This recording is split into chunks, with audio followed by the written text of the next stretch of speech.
तो मोहित, आज हमारा डे वन है, पहली क्लास है। तो एक्सेल का मैं आपको इसमें एक इंट्रोडक्शन प्रोवाइड कर देता हूँ कि एक्सेल एक्चुअल में होता क्या है, क्यों इसका यूज़ किया जाता है, इसका इनोवेशन कब हुआ। ठीक है, उससे रिलेटेड कि इसमें क्या क्या आपको फैसिलिटी मिलती है, एक्सेल की एक्चुअल में हमें रिक्वायरमेंट क्यों पड़ती है, ये सारा मैं आज आपको एक्सप्लेन करूंगा। एक इंट्रोडक्शन रहेगा ताकि इजिली आप समझ पाए कि एक्सेल एक्चुअल में होता क्या है ना। जी सर। ठीक है, तो इंट्रोडक्शन स्टार्ट करते हैं।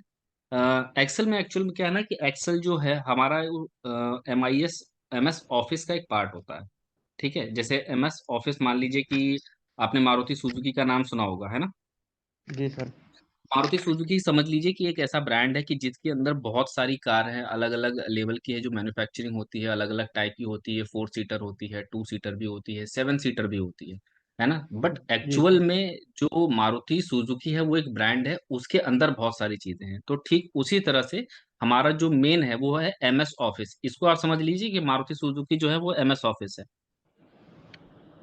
अब जी सर। इसके अंदर बहुत सारी चीजें आती हैं, जैसे कि वर्ड आता है, एक्सेल आता है, पावर पॉइंट है, वीजियो है, प्रोजेक्ट है, एम एस एक्सेस है और आउटलुक होता है।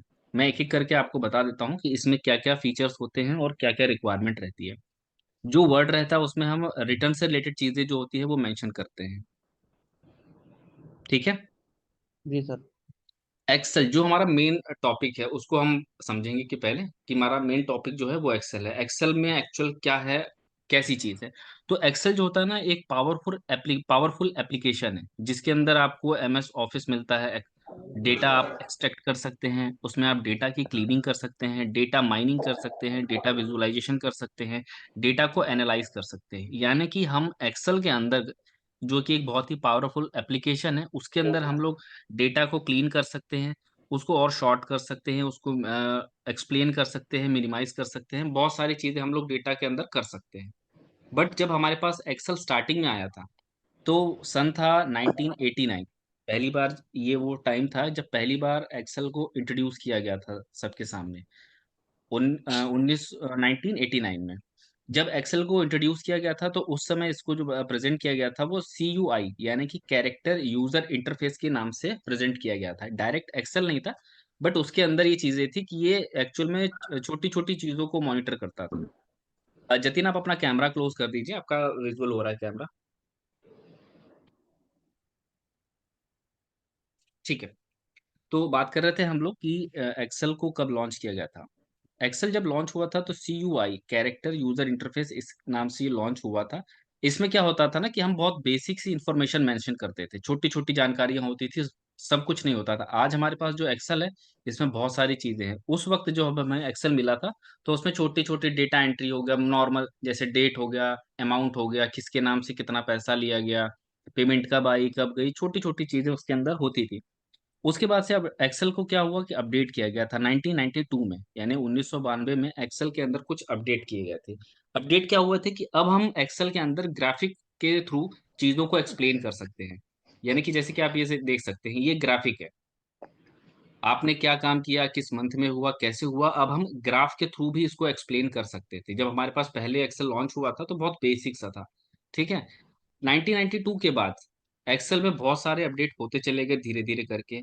97 में, 2003, 5, 7, 10, 13, 16, 2016 में एक्सेल ने क्या किया है, एक और एप्लीकेशन उसी में ही लॉन्च की जिसका नाम दिया गया था ऑफिस 365। ऑफिस 365 यानी कि ऑफिस 365। ये थोड़ा सा डिफरेंट था। डिफरेंट क्यों था? क्योंकि इसके अंदर आप और इंफॉर्मेशन को और टूल्स इसमें डाले गए थे और ज्यादा फीचर्स थे। मतलब जो हमारे पास एक्सेल था 1989 से लेकर के 2016 तक, जो हमारे पास एक्सेल था उससे ज्यादा एडवांस ये एक्सेल हमें दिया गया था ऑफिस 365 में। 365 को क्या है ना कि पेड रखा गया है स्टार्टिंग से लेकर के आज तक, ये फ्री ऑफ कॉस्ट कभी नहीं मिला। लेकिन जो हमारे पास ये सारा एक्सेल था, छोटा छोटा अपडेट होते होते, ये हमें कंप्लीटली फ्री ऑफ कॉस्ट मिलता था, जो कि हम गूगल से डाउनलोड करके अपडेट कर सकते थे, अपना काम कर सकते थे। 365 पेड होने का रीजन क्या था? रीजन सिर्फ ये था कि इसमें बहुत सारे टूल्स थे, बहुत ज्यादा फीचर्स थे, इसलिए इसको पेड बनाया गया। उसके बाद से एक्सेल में फिर अपडेट हुआ 2019 में, 2021 में। आज की डेट में जो हम एक्सेल यूज कर रहे हैं 2021 मॉडल है ये, इसके बाद से इसमें बहुत माइनर अपडेट हैं, बहुत छोटे छोटे से। मतलब वो एक तरीके से काउंटेबल नहीं है, बट बहुत माइनर अपडेट हैं। हम लोग बेसिकली जो यूज करते हैं एक्सेल, हम ही नहीं, मतलब सारे लोग पूरे वर्ल्ड में आज की डेट में जो एक्सेल सबसे ज्यादा यूज होता है हर एक कॉर्पोरेट ऑफिस में, किसी भी स्कूल में, कहीं पर भी, तो वो 2021 का मॉडल है। मेरी बात समझ रहे हैं आप सब लोग? जी सर। तो दो आपके पास जो एक्सेल है वो अभी कौन सा है? आपको इन्फॉर्मेशन है कि 2019 यूज कर रहे हैं या 2021?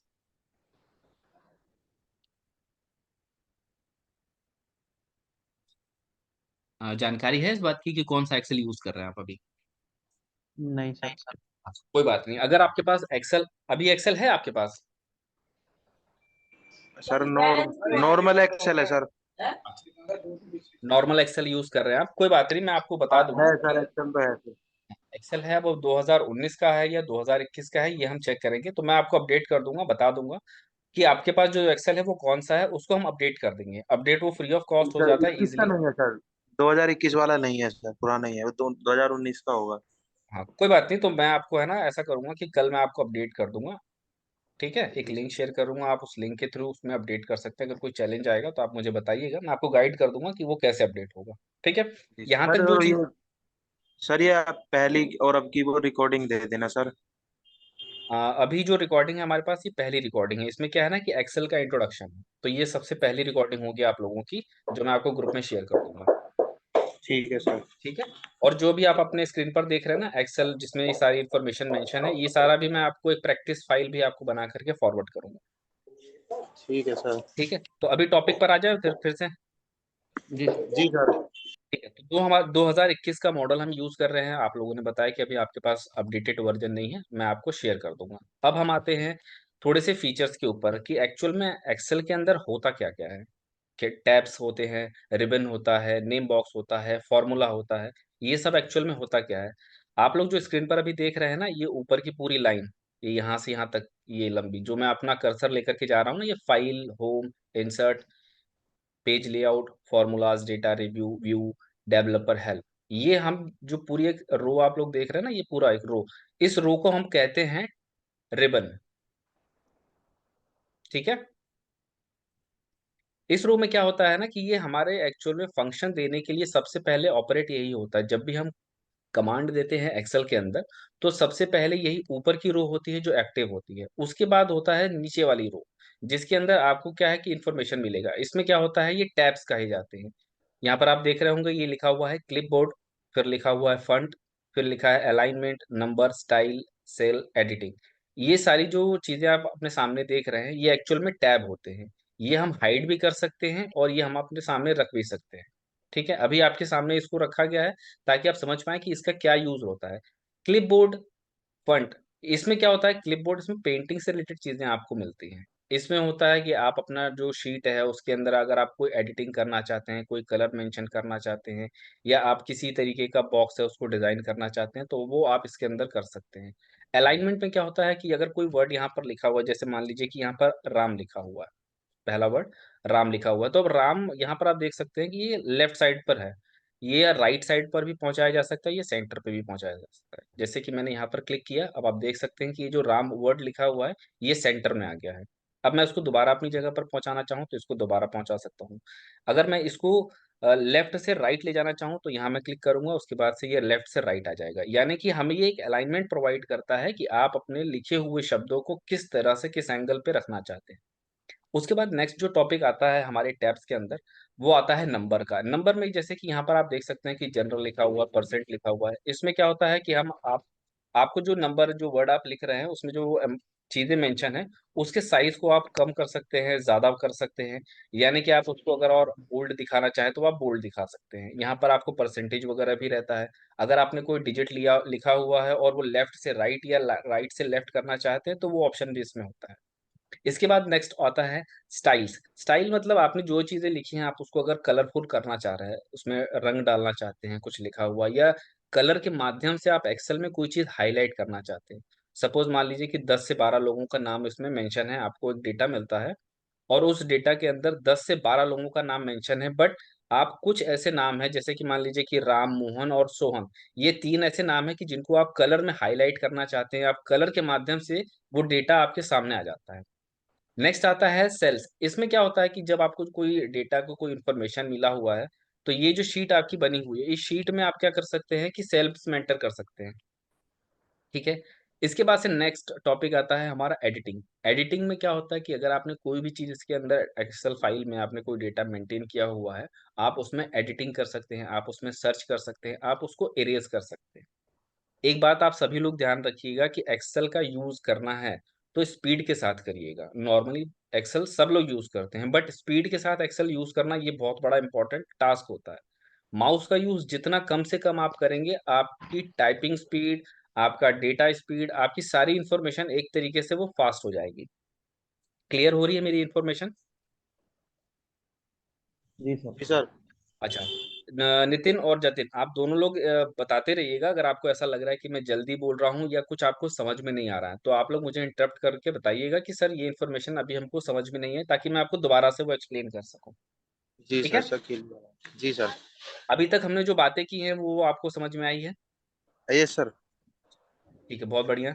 मैं एक बार है ना छोटा सा आपको दोबारा से यही इंट्रोडक्शन एक बार दोबारा छोटा सा एक्सप्लेन कर देता हूँ, थोड़ा सा जल्दी से, है ना, कि अभी हमने क्या क्या चीजें समझ ली है।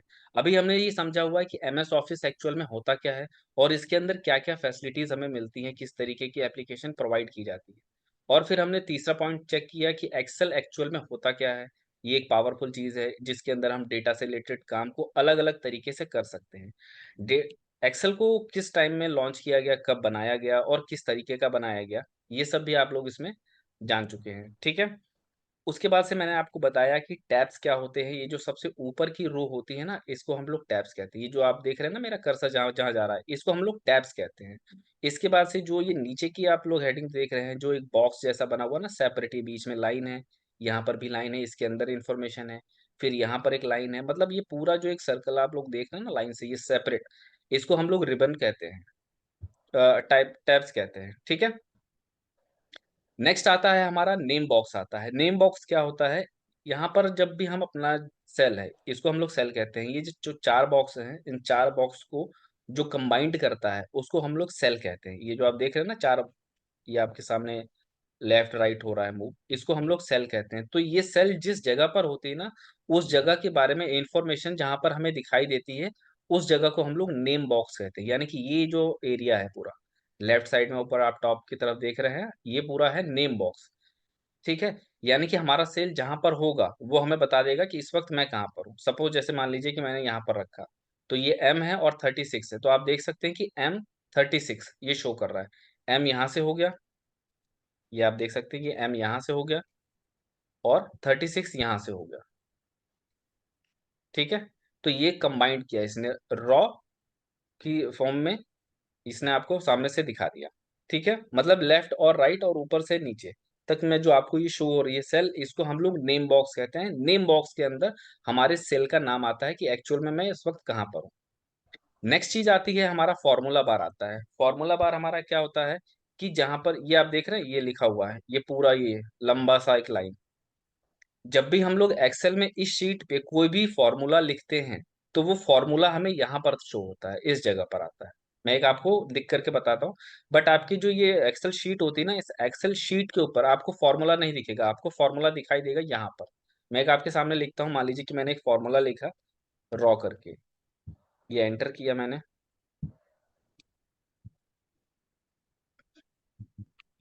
ब्रैकेट ओपन फिर ब्रैकेट क्लोज, और मैंने इसको एंटर कर दिया। अब आप देख रहे हो कि यहाँ पर आपको 33 दिखाई दे रहा है, 33, है ना। लेकिन आपका फॉर्मूला क्या लगा हुआ है? ये लगा हुआ है। तो इसके बैकग्राउंड में कौन सा फॉर्मूला चल रहा है उसकी इंफॉर्मेशन आपको यहाँ पर मिलती है, जिसे हम लोग फॉर्मूला बार कहते हैं। डाउट तो नहीं है इसमें कोई? No sir. नहीं सर। ये है नेम ये बॉक्स। तो ठीक है। हमारा जो सेल होता है वो जिस जगह पर होता है उसको हम लोग नेम, ये नेम बॉक्स बताता है हमें। उसके बाद से होता है फॉर्मूला बार। हम लोग कोई भी फॉर्मूला जब लिखते हैं, तो उस फॉर्मूला जो है ना कि बैकग्राउंड में जो फॉर्मूला चल रहा है वो हमें यहाँ पर शो होता है। ठीक है। नेक्स्ट टॉपिक पर हम आते हैं कि कॉलम। कॉलम क्या होता है, रॉ क्या होता है, सेल, रेंज, वर्कशीट, वर्कबुक और एप्लीकेशन, ये सब कुछ एक्सेल के अंदर के पार्ट हैं। कॉलम क्या होता है? ये जब हम ऊपर से लेकर के ऐसे नीचे तक कुछ लिख रहे होते हैं ना, कुछ टाइप कर रहे होते हैं, मान लीजिए कि मैं यहाँ पर लिखता हूँ राम, फिर मैंने लिखा मोहन, रोहन,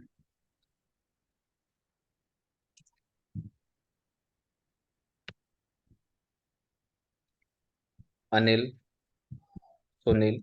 अब ये एक तरीके का डेटा है जो आप लोग देख रहे हैं, लेकिन ये डेटा जिस फॉर्म में लिखा हुआ है, मतलब जिस तरीके से लिखा हुआ है ना, इस तरीको हमको हम लोग कहते हैं कॉलम वाइज लिखना। यानी कि जब आप ऊपर से नीचे कोई डेटा रीड कर रहे हैं या कोई डेटा टाइप कर रहे हैं, तो उसको हम लोग कहेंगे कि मैंने कॉलम के तरीके से लिखा हुआ, मतलब कॉलम में जिस तरह से लिखना चाहिए मैंने उस तरीके से लिखा हुआ है। अब मान लीजिए कि मैं इसी नाम को एक अलग तरीके से लिखता हूँ, मैंने लिखा राम, मोहन, सोहन, अनिल, ये। अब मैं इस तरीके से लिख रहा हूँ, तो ये जो तरीका लिखने का होगा इसे हम लोग रॉ कहेंगे। यानी कि लेफ्ट से आप राइट की तरफ अगर जा रहे हैं और राइट से लेफ्ट की तरफ आप कुछ टाइप कर रहे हैं, मतलब आपका ये जो सेल है राइट और लेफ्ट की तरफ मूवमेंट कर रहा है, तो आप कहेंगे कि आप रो में चल रहे हैं। और अगर अप एंड डाउन ऊपर से नीचे तक चल रहे हैं तो आप इसे कॉलम कहेंगे। क्लियर है? जी सर। इसके बाद से हम लोग नेक्स्ट टॉपिक पे आते हैं, सेल। सेल क्या होता है मैंने अभी आपको बताया, बताइए क्या होता है सेल।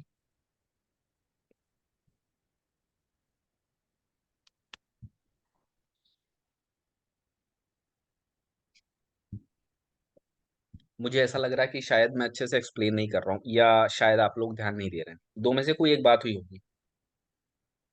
कोई बात नहीं, मैं आपको दोबारा से एक्सप्लेन कर देता हूँ। सेल क्या होता है, ये जो आप कॉलम बॉक्स देख रहे हैं ना, ये बॉक्स बन गया, ये बॉक्स बन गया, ये बॉक्स बन गया, मतलब आपकी शीट को चारों तरफ से ऐड कर रहा है अगर कुछ भी, तो वो सेल होता है। ठीक है, ये सेल कहेंगे हम इसको। चार कॉलम को एक ही जगह पर अगर आप इंट्रोड्यूस कर रहे हैं तो आप उसको सेल कहते हैं। समझ में आया ये चीज? Yes sir. जी सर। चलिए मैं एक बार और इसको और डीपली बता देता हूँ। ये मान लीजिए,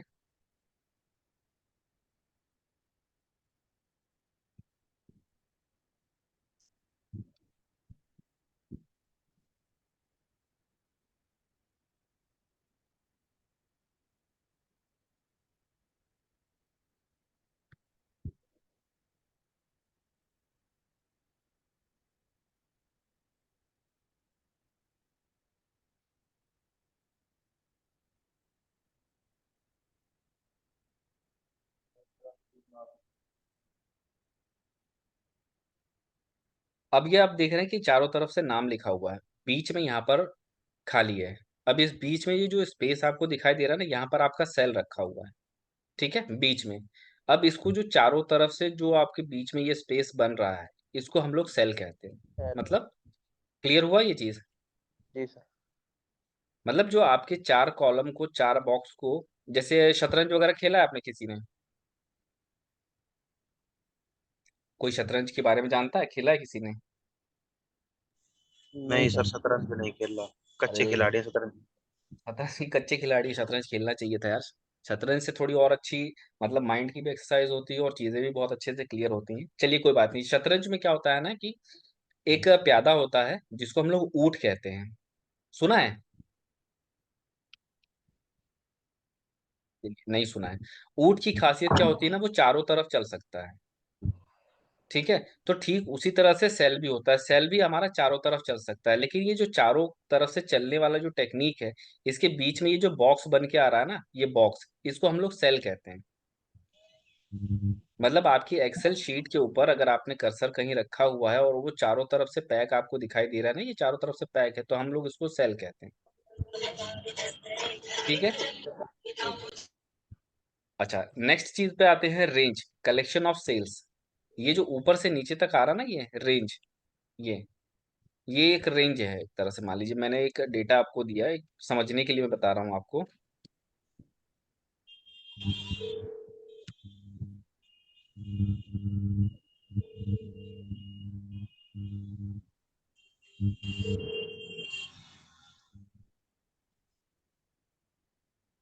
अब आप लोग ऊपर से नीचे तक ये जो डेटा देख रहे हैं ना, ये एक रेंज दिया हुआ है। इसको हम लोग रेंज कहते हैं। मतलब कि आपने सेल को कहाँ से स्टार्ट किया सिलेक्ट करना और आप कहाँ तक लेके गए, ये आपकी रेंज है। जैसे कि आपने ब्लूटूथ में भी सुना होगा कि 5 मीटर की रेंज है, 8 मीटर की रेंज है, यानी कि 10 मीटर की रेंज है। ये चीज है जानकारी में आपको। जी सर। तो ये जो रेंज है, ये एक्चुअली बताता है कि उसकी कैपेबिलिटी क्या होती है। तो ये जो रेंज आपके सामने दिखाई दे रही है, मतलब डेटा कहाँ से शुरू हुआ और कहाँ तक एंड होता है, इसको हम लोग रेंज कहते हैं। ठीक है। Okay sir.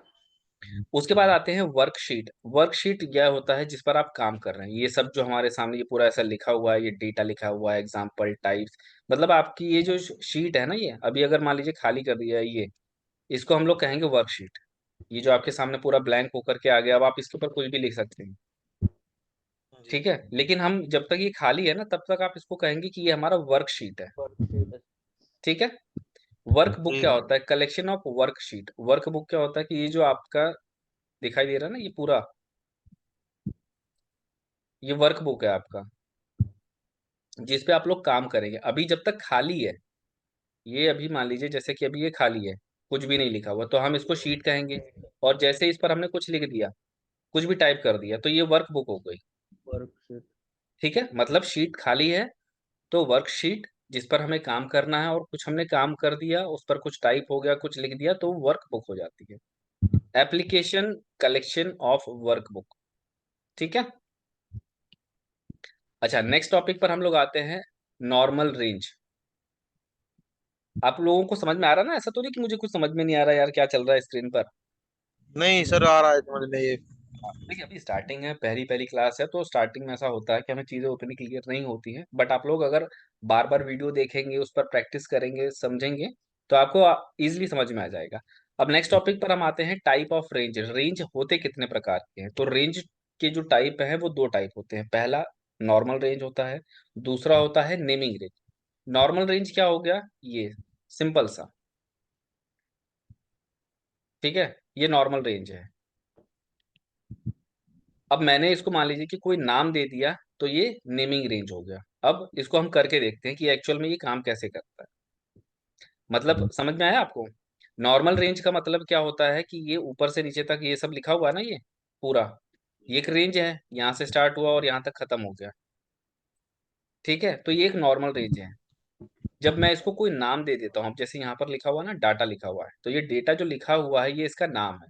ये इसकी आइडेंटिटी, ये पूरा काम है, ये सब चीजें हैं इसके अंदर, बट ये इसका नाम है।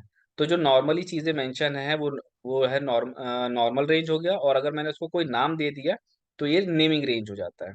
एक छोटा सा एग्जांपल मैं आप लोगों को करके दिखा देता हूँ। जैसे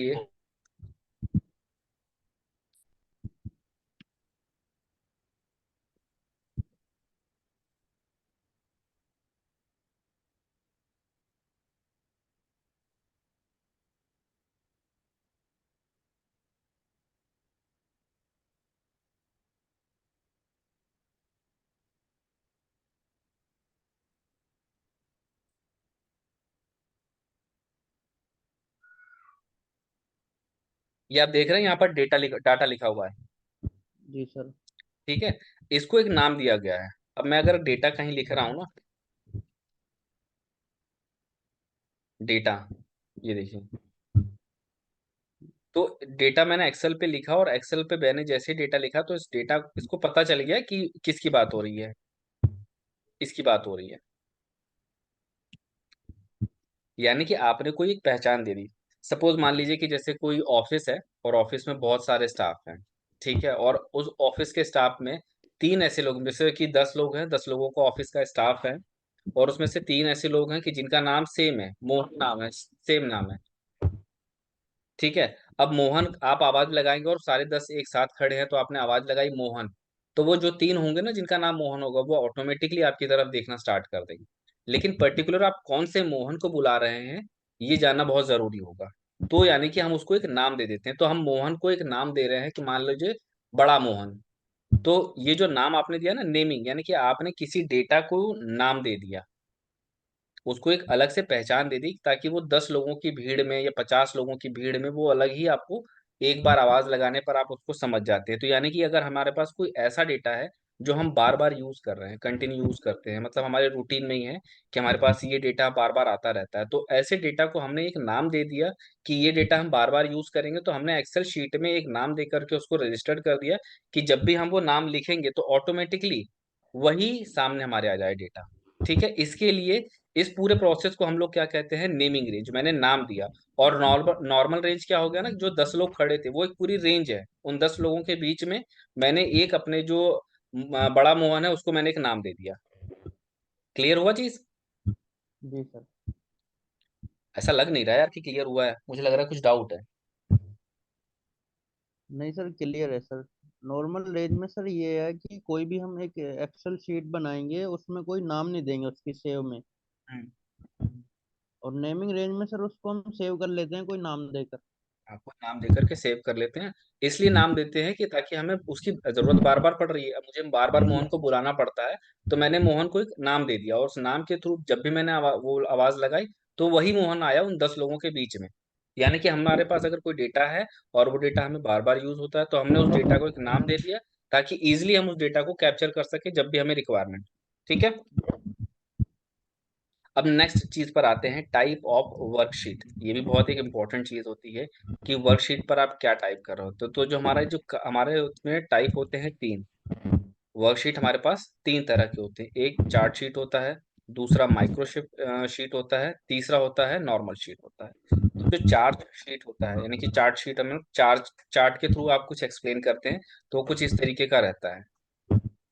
ठीक है। मतलब हमारे पास जो काम करने का जो तरीका है कि हम किस किस तरीके से हम अपने डेटा को प्रेजेंट कर सकते हैं अपने क्लाइंट के सामने या अपने मैनेजर के सामने, तो वो तीन तरीके से हम प्रेजेंट कर सकते हैं। एक तो ये हो गया कि चार्ट के थ्रू हम बता सकते हैं कि सर मैंने इस तरीके का काम किया हुआ।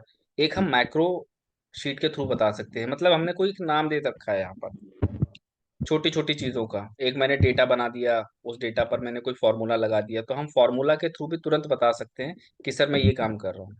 ठीक है। और नॉर्मल शीट आप देख ही रहे हैं जिस तरीके से अभी ये सारा सब कुछ लिखा हुआ है, ये एक नॉर्मल शीट हो गई। ठीक है। सर एक बार दोबारा एक्सप्लेन करेंगे सर चार्ट शीट को? अच्छा, चार्ट शीट क्या होता है, जैसे कि मान लीजिए कि मैं कोई काम कर रहा हूँ ना, तो मैं अपने उस काम को चार्ट के थ्रू बता रहा हूँ। जैसे मान लीजिए कि 10 लोग हैं, अब परसेंटेज आपको निकालना है, तो आपने जी उन 10 सर। लोगों का नाम तो लिख दिया और उनके सामने उनके परसेंट भी लिख दिए, लेकिन आप इस इंफॉर्मेशन को एक चार्ट के थ्रू भी बताना चाह रहे हैं। जैसे यहाँ पर आप देख सकते होंगे, आप लोगों को शो हो रहा होगा, प्रिया, हर्ष, जतिन, मनोज, यदीप, यमन, अमित। तो ये तो नाम है, यानी कि ये एक डेटा है। अब इन लोगों का क्या स्कोर रहा, किस तरीके से इन्होंने अपना स्कोर गेन किया, तो 20%, 40%, 60%, 80% प्रिया ने किया। तो ये हम परसेंटेज मान लीजिए कि ये इनका प्रेजेंट होने का परसेंटेज था कि ये इतने परसेंट प्रेजेंट हुए, तो हम डेटा में तो लिख सकते हैं कि प्रिया 80% या 83% स्कूल में प्रेजेंट थी और स्कूल आई हुई थी। ठीक है। लेकिन मैंने उसको एक चार्ट के थ्रू, अब ये देखने में ज्यादा अच्छा लग रहा है ना, सिंपल लिखने में और चार्ट के में आपको ज्यादा इंटरेस्टिंग कौन सा लग रहा है, ये जो चार्ट हमारे सामने बना हुआ है कि हाँ चार्ट के थ्रू हम समझ पा रहे हैं कि कौन सा सबसे अच्छा परफॉर्म कर रहा है। तो अगर कोई डेटा की इंफॉर्मेशन आप किसी ग्राफ में या किसी डिजाइन में कलर कोड करके आप बताते हैं, तो वो हमारा चार्ट होता है कि मैंने चार्ट से बता दिया। जी सर। ठीक है। जी सर। दोबारा से एक बार रिवाइज कर लें सारा चीज, या आप लोग मुझे थोड़ा सा एक्सप्लेन करेंगे कि हाँ सर मुझे ये चीजें समझ में आई कि हाँ ये चीजें होती हैं। कोई बताएगा आप दोनों में से? सर एक्सेल में जो सर आपने बताया वो तो सर।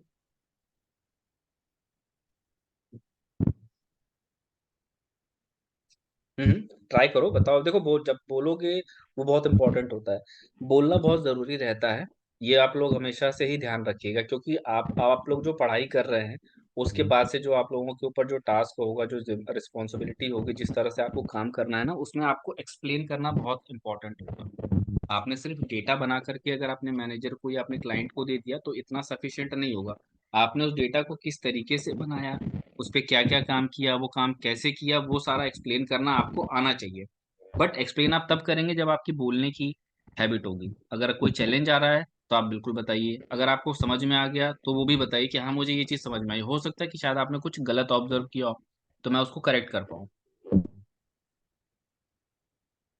चलिए कोई बात नहीं, हम इसको ना जल्दी जल्दी एक बार और थोड़ा सा पढ़ लेते हैं, रिवीजन कर लेते हैं। एक्सेल में क्या है ना, एक्सेल ये MS ऑफिस ये एक नाम है, इसके अंदर बहुत सारी चीजें आती हैं। यानी कि MS ऑफिस ये एक एप्लीकेशन है, एक ब्रांड है, जिसमें बहुत सारी एप्लीकेशंस आती हैं, Word, Excel, PowerPoint, Project, Outlook, MS Access, इसके अंदर बहुत सारी चीजें आती हैं। एक्सेल में क्या क्या हो सकता है, एक्सेल एक पावरफुल एप्लीकेशन है जिसके अंदर आप MS ऑफिस यूज कर सकते हैं, डेटा को क्लीन कर सकते हैं, डेटा को छोटा कर सकते हैं, डेटा को एनालाइज कर सकते हैं। यानी कि अगर आपसे कोई पूछे कि एक्चुअल में एक्सेल होता क्या है, आपसे अगर क्वेश्चन किया जाता है इंट्रोडक्शन बताइए कि एक्सेल का इंट्रोडक्शन है, उसमें क्या क्या चीजें हम कर सकते हैं, तो सिंपल सा आपको आंसर करना होगा कि एक्सेल जो होता है वो पावरफुल एप्लीकेशन है, जिसके अंदर हम लोग डेटा को क्लीन कर सकते हैं, डेटा को मॉनिटर समझ सकते हैं, डेटा को एनालाइज कर सकते हैं, या कि उसमें क्या अच्छा है क्या नहीं अच्छा है, उसमें हम फॉर्मेटिंग कर सकते हैं अपने हिसाब से, यानी उसमें करेक्शन कर सकते हैं। तो ये सारा काम हम लोग जिस शीट पर करते हैं उस शीट को हम लोग एक्सेल कहते हैं। ठीक है। अब एक्सेल को कब से स्टार्ट किया गया, ये मैंने आपको इन्फॉर्मेशन दे दी कि कब एक्सेल एक्चुअल में लॉन्च किया गया था। उसके बाद से इसके अंदर क्या क्या चीजें ऐड होती हैं वो चीजें मैंने आपको बताई। जी सर। ठीक है। एक्सेल में हम इसको क्या कहते हैं, नेमिंग बॉक्स कहते हैं, जिसके अंदर हमारा जब सेल कहीं पर होता है तो वो हमें उसको जानकारी देता है कि इस वक्त मैं कहाँ पर हूँ, तो यहाँ पर उसका नाम आता है। ये फॉर्मूला बार होता है, जहां पर हमारा कोई भी फॉर्मूला अगर हमने लिखा हुआ है एक्सेल शीट पे, तो फॉर्मूला यहाँ पर हमें शो होता है। ठीक है। एक्सेल में जो सेल होती है, रेंज होती है, वो क्या होती है, सेल में हम इसको कॉलम कहते हैं। अगर हम ऊपर से नीचे तक कोई चीज कर रहे हैं, यानी कि हम लोग अगर वर्टिकली कोई चीज चला रहे हैं तो वो ऊपर से नीचे तक आ रही है, यानी कि वो हमारा कॉलम है। हम लेफ्ट से राइट जा रहे हैं तो वो रो होता है। ठीक है। जी सर। नेमिंग रेंज में क्या होता है कि हमने अगर कोई डेटा बनाया हुआ है, उसके अंदर कोई हमने नॉर्मल इंफॉर्मेशन मेंशन किया हुआ है, तो वो कहाँ से स्टार्ट हुआ और कहाँ पर एंड हुआ, तो हम लोग इस चीज को कहते हैं कि एक नॉर्मल रेंज, यानी कि हमने एक रेंज बता दी। जी उसके बाद से नेमिंग रेंज क्या होता है कि हमने अगर पर्टिकुलर किसी चीज को नाम दे दिया, यानी कि नाम, उसका नामकरण कर दिया, उसका नाम रख दिया कि ये डेटा हम सबसे ज्यादा यूज कर रहे हैं, तो हमने उसका एक नाम रख दिया। तो हमने अगर किसी डेटा का नाम रखा है तो हम लोग उसे कहेंगे नेमिंग रेंज। यानी कि रेंज के दो टाइप होते हैं, नॉर्मल रेंज और नेमिंग रेंज। उसके बाद होता है वर्कशीट। वर्कशीट में तीन चीजें होती हैं, चार्ट शीट, यानी कि हम चार्ट से बता सकते हैं, मैक्रो के थ्रू बता सकते हैं, और नॉर्मल शीट, यानी कि सिंपली कोई चीज लिख दी नॉर्मल तरीके से, तो हम शीट की मतलब लिख करके और ग्राफ के थ्रू भी हम लोग अपने डेटा को एक्सप्लेन कर सकते हैं, उस पर काम कर सकते सर ये एक बार माइक्रो शीट का बताओगे सर? चार्ट शीट तो सर चार्ट से हो गया। हैं। Micro micro. शीट क्या होता है ना, ये जब से ऐसा आपने कोई यहाँ पर फॉर्मूला लिख दिया है, जी यानी कि आप सर। फॉर्मूला के थ्रू आप किसी भी डेटा को एक्सप्लेन कर रहे हैं। अब यहाँ पर बहुत सारा डेटा मेंशन है, मान लीजिए ये डेटा है, अब इस डेटा के नीचे सिंपल सा एक फॉर्मूला लगा हुआ है, इस फॉर्मूला के थ्रू वो डेटा काम कर रहा है, तो यानी कि बहुत डेटा तो बहुत छोटा सा है। ये यहाँ पर देख रहे हैं ये फॉर्मूला, इसका साइज कितना है, एक सेल के अंदर ये जो है फॉर्मूला आ गया। लेकिन डेटा को अगर आप देखेंगे तो डेटा बहुत सारा है। तो यानी कि जो बहुत सारे डेटा को अगर हम किसी फॉर्मूले के थ्रू ऑपरेट कर पा रहे हैं तो हम लोग उसको माइक्रो कहेंगे। ठीक है, micro sheet. Sir normal sheet ये। नॉर्मल शीट जैसे आप ये लिख रहा हूँ, ये फिर नॉर्मल हो गया। ठीक ठीक सर। ठीक है। यहाँ पर मैंने मान लीजिए कोई फॉर्मूला लगा दिया, यहाँ पर ये रॉ का मैंने फॉर्मूला लगा दिया, तो ये छोटा सा फॉर्मूला है, ये फॉर्मूला हो गया यानी कि माइक्रो हो गया। ये नॉर्मल हो गया, और चार्ट वाला शीट ये हो गया चार्ट। चार्ट वाला। ठीक है। ठीक है सर।